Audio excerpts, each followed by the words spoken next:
ഇടുക്കിക്കാരുടെ സ്വന്തം വാഹനമാണ് ജീപ്പ്. ഹൈറേഞ്ചിൽ ഈ കുന്നും മലയും ഒക്കെ താണ്ടേ ഇവനെ കൊണ്ടേ പറ്റൂ. അപ്പോൾ പിന്നെ ഹൈറേഞ്ചുകാരുടെ MLAക്ക് എന്തിനാ മറ്റൊരു വാഹനം? പീരുമേട് MLA വാഴൂർ സോമൻ സാറിൻ്റെ ജീപ്പാണിത്. ഇങ്ങനെ MLA ബോർഡ് പതിപ്പിച്ച ജീപ്പ് കേരളത്തിൽ ഒന്നേ ഉള്ളൂ. മലയിറങ്ങി സാർ നിയമസഭയിലേക്ക് എത്തുന്നതും ഈ ജീപ്പിലാണ്.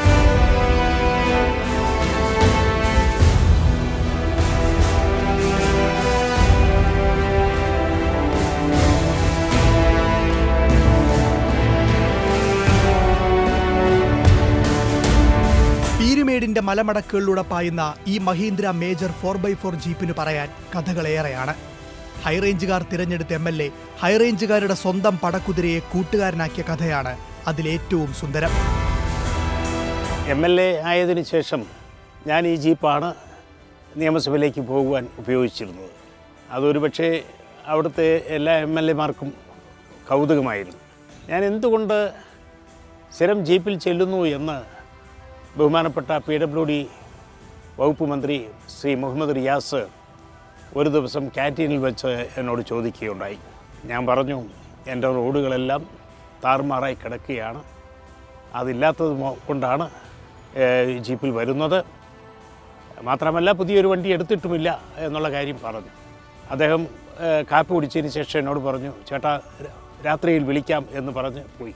എനിക്ക് രാത്രിയിൽ 11:30 നമ്മുടെ ബഹുമാന്യനായ PWD ടൂറിസം മന്ത്രിയുടെ ഒരു കോൾ വന്നു.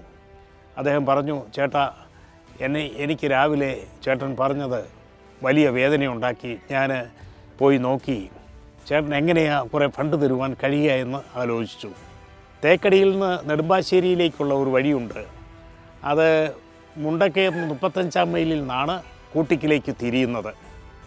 ആ ദൂരം പൂർത്തീകരിക്കാൻ ഒരു 10 കോടി രൂപയുടെ ആവശ്യം വേണ്ടി വരും. ഞാനൊരു കാര്യം ചെയ്യാം, ചേട്ടൻ്റെ അവസ്ഥ മനസ്സിലാക്കി വളരെ അടിയന്തരമായും 10 കോടി രൂപ ആ റോഡിന് വേണ്ടി നൽകാം എന്ന് പറഞ്ഞു. അങ്ങനെ ഒരു ഭാഗ്യം സമ്മാനിച്ചതാണ് ഈ ജീപ്പ്. എന്തായാലും ശരി, ആ റോഡിൻ്റെ പണി പൂർത്തിയായി. താമസം വിന ബഹുമാനപ്പെട്ട PWD മന്ത്രി തന്നെ വന്ന് ഉദ്ഘാടനം ചെയ്യാമെന്ന് ഏറ്റിട്ടുണ്ട്. സഖാവ് കാനം രാജേന്ദ്രൻ്റെ ശ്രദ്ധയിൽ എൻ്റെ ജീപ്പ് യാത്ര വരികയും അദ്ദേഹം എന്നെ ഒരു ദിവസം വിളിച്ചിട്ട് പറഞ്ഞു, ഒരു കത്ത് എൻ്റെ കയ്യിൽ ഏൽപ്പിച്ചു, ഒരു കാറ് വാങ്ങാനുള്ള അനുമതി പാർട്ടിയിൽ നിന്ന് തരാം, ഇനി മുണ്ടക്കയത്തിനപ്പുറയോട്ട് ഈ ജീപ്പും കൊണ്ട് വന്നേക്കല്ല് എന്ന് സ്നേഹരൂപേണ പറയുകയും അതിൻ്റെ പ്രകാരം MLA മാർക്ക് ലഭ്യമായിട്ടുള്ള വായ്പ അനുസരിച്ച് ഒരു കാറ് എടുക്കുകയും ചെയ്തിട്ടുണ്ട്. എങ്കിലും ഞാൻ ഈ മണ്ഡലത്തിലുടനീളം എപ്പോഴും, ഈ ജില്ലയിലുടനീളം എപ്പോഴും ജീപ്പിൽ തന്നെയാണ് യാത്ര ചെയ്യുന്നത്. റേഞ്ച് റോവറും ബെൻസും BMW വരെ ജനപ്രതിനിധികളുടെ വാഹനമാകുമ്പോഴാണ് പീരുമേടിന്റെ ജനനായകന് ജീപ്പ് അത്രമേൽ പ്രിയപ്പെട്ടവരാകുന്നത്. കോട്ടയം വാഴൂരാണ് സ്വദേശമെങ്കിലും അടിമുടി ഹൈറേഞ്ചുകാരനാണ് വാഴൂർ സോമൻ. ജീപ്പുമായുള്ള ഇദ്ദേഹത്തിന്റെ ആത്മബന്ധത്തിന് പതിറ്റാണ്ടുകളുടെ പഴക്കമുണ്ട്. ഞാൻ ഡ്രൈവിങ്ങിൽ മോസ്കോയിൽ നിന്ന് 1986 ഇൻ്റർനാഷണൽ ലൈസൻസ് സമ്പാദിച്ചിട്ടുള്ള ഒരു ഡ്രൈവറാണ്. മഞ്ഞിലൂടെ വണ്ടി ഓടിക്കാൻ ഞാൻ അവിടെ ട്രെയിനിങ് എടുത്തിട്ടുണ്ട്. ലാഡ കാറാണ് അന്ന് ഡ്രൈവിങ്ങിന് ഉപയോഗിച്ചിരുന്നത്. ഏത് വാഹനവും എനിക്ക് തരപ്പെടും, പക്ഷേ എനിക്ക് ഏറ്റവും ഇഷ്ടം എൻ്റെ ഈ ജീപ്പ് തന്നെയാണ്. ഞാൻ സ്നായിസ് പറുസ്കി, ഞാൻ പറഞ്ഞത് റഷ്യനാണ്. അവിടെ Lenin international institute of social സയൻസിൽ പഠനത്തിനും പര്യടനത്തിനുമായിട്ട് 1986 ഞങ്ങൾ ഒരു പറ്റം ആളുകൾ പോയിരുന്നു. അവിടുത്തെ ലെനിൻ ഇൻ്റർനാഷണൽ ഇൻസ്റ്റിറ്റ്യൂട്ടിലെ സോഷ്യൽ സൈക്കോളജി, അതേപോലെ തന്നെ driving, radio announcement course, photography തുടങ്ങിയ കാര്യങ്ങളെല്ലാം പഠിക്കാനുള്ള അവസരം അന്ന് ലഭിച്ചിരുന്നു. അതെല്ലാം ഡിപ്ലോമ കോഴ്സുകളാണ്. അത് എല്ലാം കഴിഞ്ഞാണ് തിരിച്ച് വീണ്ടും 87 പീരുമേട്ടിൽ വന്ന് തോട്ടം തൊഴിലാളി രംഗത്തേക്കുള്ള പ്രവർത്തനം തുടങ്ങിയത്. പീരുമേട് MLA ആയിരുന്ന CA കുര്യന്റെ സഹായത്തോടെ 1978 ആദ്യമായി വാഴൂർ സോമൻ ഒരു ജീപ്പ് സ്വന്തമാക്കുന്നത്. പെട്രോൾ എഞ്ചിൻ ജീപ്പായിരുന്നു അത്. ട്രേഡ് യൂണിയൻ പ്രവർത്തനങ്ങളുടെ ഭാഗമായി അന്ന് പീരുമേട്ടിലെ തോട്ടം മേഖലകളിലൂടെയുള്ള സഞ്ചാരമെല്ലാം ആ ജീപ്പിലായിരുന്നു. 1991 മെയ് 21-ാം തീയതി വണ്ടിപ്പെരിയാറിൽ നടന്ന ഒരു പൊതുയോഗത്തിൽ വാഴൂർ സോമന്റെ സഹപ്രവർത്തകൻ ഒരു വിവാദ പ്രസംഗം നടത്തിയിരുന്നു. വരാനിരിക്കുന്ന തെരഞ്ഞെടുപ്പ് കോൺഗ്രസിന്റെയും രാജീവ് ഗാന്ധിയുടെയും ശവപ്പെട്ടിയിലെ അവസാന ആണിയാണെന്നായിരുന്നു ആ വിവാദ പരാമർശം.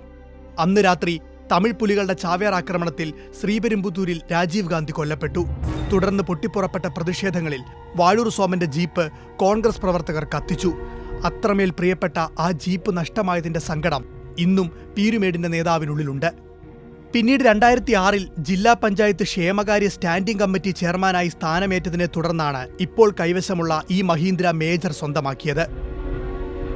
4x4 ആയതിനാൽ പീരുമേട്ടിലെ ചെങ്കുത്തായ മലകൾ താണ്ടി ഇവൻ എവിടെയുമെത്തും.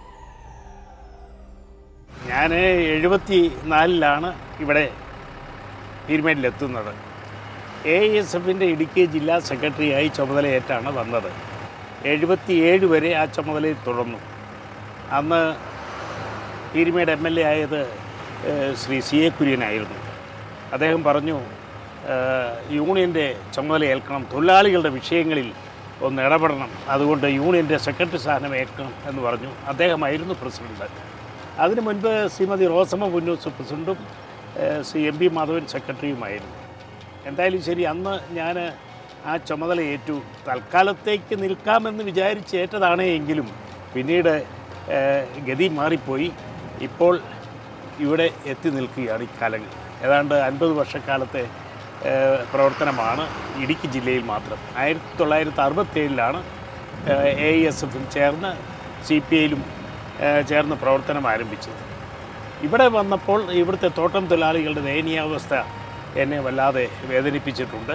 അതുകൊണ്ടാണ് അവരുടെ ഇടയിലെ പ്രവർത്തനം സജീവമാക്കുവാനും യൂണിയൻ്റെ ജനറൽ സെക്രട്ടറി, ഇപ്പോൾ പ്രസിഡന്റ് എന്നീ നിലകളിലെല്ലാം പ്രവർത്തിക്കുവാനിടയായത്. കഴിഞ്ഞ നിയമസഭാ തെരഞ്ഞെടുപ്പിൽ എൻ്റെ നേതാവ് CA കുര്യൻ പറഞ്ഞു, സോമനിൽ നിന്ന് മത്സരിക്കണം എന്ന് പറഞ്ഞു. ഞാൻ അല്പം മടി കാണിച്ചു. എന്നാൽ അദ്ദേഹം പറഞ്ഞു, ഒരു കാരണവശാലും മടിക്കരുത്, ധൈര്യമായിട്ട് നിൽക്കണം, മത്സരിക്കണം എന്ന് പറഞ്ഞ് എല്ലാ സഹായങ്ങളും എത്തിച്ചു തരുമെന്ന് പറഞ്ഞു. പക്ഷേ നിർഭാഗ്യമെന്ന് പറയട്ടെ, അദ്ദേഹം മാർച്ച് 20 അദ്ദേഹം യാത്രയായിപ്പോയി.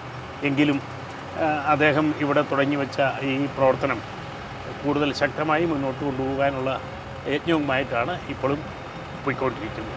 ഞാൻ സാധാരണക്കാരനായ ഒരു പൊതുപ്രവർത്തകൻ. ഞാൻ ഏതെല്ലാം പദവികൾ എത്തിച്ചേർന്നാലും എൻ്റെ ജീവിതശൈലിക്കോ പ്രവർത്തനങ്ങൾക്കോ ഒരു മാറ്റവും വരത്തില്ല. തൊഴിലാളികളുടെ ഉന്നമനത്തിന് വേണ്ടിയുള്ള പ്രവർത്തനമാണ് എൻ്റെ ലക്ഷ്യം. ഞാൻ AITUCയുടെ ദേശീയ എക്സിക്യൂട്ടീവ് അംഗമാണ്, സംസ്ഥാന വൈസ് പ്രസിഡൻ്റാണ്, തോട്ടം ഫെഡറേഷൻ്റെ സംസ്ഥാന ജനറൽ സെക്രട്ടറിയാണ്. ഈ പദവികളെല്ലാം വഹിക്കുമ്പോഴും തൊഴിലാളികളുടെ അടിസ്ഥാന ആവശ്യങ്ങൾക്ക് വേണ്ടിയുള്ള കഠിന പ്രയത്നമാണ് നടത്തിക്കൊണ്ടിരിക്കുന്നത്. ഈ പീരുമേട്ടിൽ 4 തോട്ടങ്ങൾ ഇപ്പോഴും അടഞ്ഞു കിടക്കുക. 2000 ഡിസംബർ 13 അടച്ചുപൂട്ടിയതാണ് ഈ തോട്ടങ്ങൾ. അത് തുറപ്പിച്ച് സാധാരണ നിലയിലുള്ള പ്രവർത്തനം തോട്ടം മേഖലയിൽ എത്തിക്കുക എന്നുള്ളതാണ് എന്നിൽ നിക്ഷിപ്തമായിട്ടുള്ള പ്രധാന ചുമതല. അത് നിർവഹിക്കുവാൻ കഴിയുമെന്നാണ് പ്രത്യാശിക്കുന്നത്. പ്രത്യേകിച്ചും പുതിയ വ്യവസായ വകുപ്പ് മന്ത്രി ആരംഭിച്ചിട്ടുള്ള പുത്തൻ തോട്ടം നയം അതിന് സഹായകരമാകുമെന്നും പ്രതീക്ഷിക്കുകയാണ്. പീരുമേടിലെ ടൂറിസത്തിന് അനന്ത സാധ്യതയാണ് ഉള്ളത്. അതിനെല്ലാവിധമായ പ്രോത്സാഹനവുമാണ് നമ്മുടെ ടൂറിസം മന്ത്രി ശ്രീ മുഹമ്മദ് റിയാസിൽ നിന്ന് ലഭിച്ചുകൊണ്ടിരിക്കുന്നത്. ഇവിടെ കഴിഞ്ഞ ദിവസമാണ് അദ്ദേഹം വാഗമണ്ണിൽ വന്ന് പാരാഗ്ലൈഡിംഗ് ഫെസ്റ്റ് ഉദ്ഘാടനം ചെയ്തത്. അന്താരാഷ്ട്ര നിലവാരത്തിലുള്ള മത്സരമാണ് നടന്നത്. 16 രാജ്യങ്ങളിൽ നിന്നാണ് അവിടെ പ്രതിനിധികൾ പങ്കെടുത്തത്. അതേപോലെ തന്നെ നമുക്ക് അറിയാം, മൗണ്ട് സത്രത്തിൽ എയർ സ്ട്രിപ്പ് അതിൻ്റെ പണികൾ പൂർത്തിയാകുകയാണ്. ടൂറിസവുമായി ബന്ധപ്പെട്ട ആയിരക്കണക്കിന് ആളുകൾ ദിവസേന അങ്ങോട്ട് എത്തിച്ചേരുന്നുണ്ട്. അതേപോലെ തന്നെ പാഞ്ചാലിമേട്, ഏകയം തുടങ്ങിയ പ്രദേശങ്ങളിലേക്കും അതേപോലെ തന്നെ തേക്കടിയിലേക്കും ഒട്ടകത്തലമേടിലേക്കുമെല്ലാം 10,000 ടൂറിസ്റ്റുകൾ എത്തിക്കൊണ്ടിരിക്കുകയാണ്. തീർച്ചയായും ഈ രംഗം സമ്പുഷ്ടമായാൽ തന്നെ പീരുമേടിൻ്റെ ഇന്നത്തെ അവസ്ഥയ്ക്ക് വലിയ മാറ്റം വരും. അതിനുവേണ്ടിയുള്ള പരിശ്രമങ്ങളാണ് നടക്കുന്നത്. ഈ അടുത്ത കാലത്ത് ഞങ്ങളതുമായി ബന്ധപ്പെട്ട് നടത്തിയ ഒരു പദ്ധതിയാണ് നേരെ മുന്നിൽ കാണുന്നത്. അത് വനം വകുപ്പിൻ്റെ സഹകരണത്തോടെ ആരംഭിച്ചിട്ടുള്ള പദ്ധതിയാണ്. ഈ പൈൻ കാടുകളെല്ലാം സന്ദർശിക്കുവാനും ആളുകൾക്കത് ആസ്വദിക്കുവാനുള്ള അവസരം ഒരുക്കിയിട്ട് മാസങ്ങൾ മാത്രമേ ആയിട്ടുള്ളൂ. ബഹുമാനപ്പെട്ട വനം വകുപ്പ് മന്ത്രിയാണ് പദ്ധതി ഉദ്ഘാടനം ചെയ്തത്. ഞങ്ങൾ അതിൽ സന്നിഹിതരായിരുന്നു. അതിൻ്റെ പാർക്കിംഗ് സൗകര്യങ്ങളൊക്കെ ഞങ്ങൾ ഇവിടെ ഒരുക്കിക്കൊണ്ടിരിക്കുകയാണ് എന്നുള്ളതും ശ്രദ്ധേയമാണ്. കാലമെത്ര കുത്തിയൊലിച്ചെത്തിയാലും ഈ കൊടൂര മലകൾ കയറാനും ഇറങ്ങാനും ഹൈറേഞ്ചുകാരുടെ കൂട്ട് ജീപ്പ് തന്നെ. തങ്ങളുടെ MLA ജീപ്പിൽ തലസ്ഥാനത്തേക്ക് പായുന്ന കഥ സന്തോഷത്തോടെയും അഭിമാനത്തോടെയുമാണ് പീരുമേടുകാർ പങ്കുവയ്ക്കുന്നത്. എൻ്റെ മണ്ഡലത്തെ സംബന്ധിച്ചിടത്തോളം MLA ആയതിനു ശേഷം മണ്ഡലത്തിൻ്റെ മുക്കിലും മൂലയിലുമെല്ലാം എത്തിച്ചേരുവാൻ ഈ വാഹനം എന്നെ സഹായിക്കുന്നുണ്ട്. തോട്ടം മേഖലയിലെ റോഡുകളെല്ലാം ഒരു കാലത്ത് നല്ല നിലയിൽ മെയിൻറ്റെയിൻ ചെയ്തിരുന്നത് തോട്ട ഉടമകളായിരുന്നു. എന്നാൽ സാമ്പത്തിക പ്രതിസന്ധി മൂലം അവർ ഇപ്പോൾ റോഡുകളൊന്നും തന്നെ നന്നാക്കുന്നില്ല. താറുമാറായ റോഡുകൾ ഇപ്പോൾ ത്രിതല പഞ്ചായത്തോ PWDയോ ഏറ്റെടുത്ത് നടത്തേണ്ട സാഹചര്യമാണ് നിലവിലുള്ളത്. അതുകൊണ്ട് തന്നെ ഈ ജീപ്പ് എവിടെ എത്തിച്ചേരുവാനും എനിക്ക് സഹായകരമാണ്. വളരെ നല്ല സേവനമാണ് എനിക്കിതിൽ നിന്ന് ലഭിച്ചുകൊണ്ടിരിക്കുന്നത്.